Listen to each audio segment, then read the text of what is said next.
I'm JR with HeadCount. We're going to have our executive director, Andy Bernstein, and Joe Russo from that J-Rat thing everybody's talking about.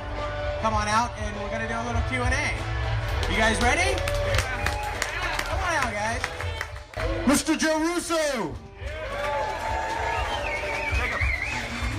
Well, thank you so much for coming. Can you guys all hear me? All right. Well, I'm so excited to be here with my old friend Joe Russo. Thank you all for coming. Before we get started, I just want to tell you where we are. We are here in the Participation Row tent at Lock-In. We have 15 area nonprofits, mostly from Nelson County and the Charlottesville area. By the end of this weekend, we think probably about 10,000 different actions will have been taken right here in this tent. We want to thank our sponsors, Ben & Jerry's and Quello and Clean Canteen, who are helping us all out, and the whole HeadCount crew that's put this together.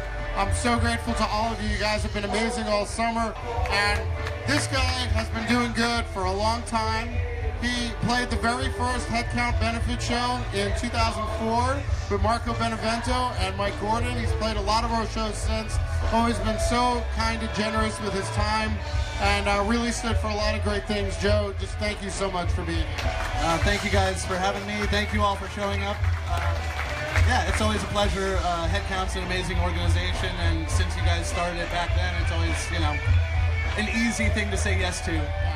Well, let's start with last night. A lot of people there, you know, it went straight from Bobby and Phil. It was like the baton was getting handed, and you guys just tore into it from the first note. Tell us a little bit about your set last night and just kind of what it feels like to be playing Lock-In.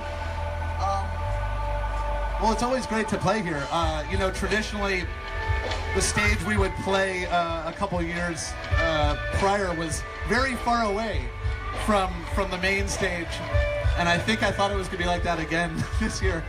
So it was interesting to play right after, you know. It was interesting timing. But yeah, it was a blast. It's always fun. I always prefer to play like the late night type thing, you know, with our band. You know, it's fun for us. We try to avoid playing main stages as much as possible. I think there's no doubt that you guys are carrying the mantle, that this music is going to live on for many, many years, and that's no pressure. But how does that feel, knowing that there is so much community around this music and that this community has adopted you as the vessel for carrying it on? What does that feel like? I mean, I don't know how completely accurate that is, but I appreciate that idea. You know, honestly, we started playing this music together, you know, for a party. You know, we had no grand idea that we were gonna do anything. You know, so it's been amazing. You know, like we're just kind of just seeing this thing turn into whatever it's turning into, and we're completely honored that anyone considers how we're handling this incredible songbook to be a positive thing. You know, it was a life-changing experience on every front, and then to receive the gift of, you know, intimately learning this material and being involved with Phil and Bob and that whole world, and then to have this accidentally become this thing that people seem to enjoy. You know, again, it's like we're thanks.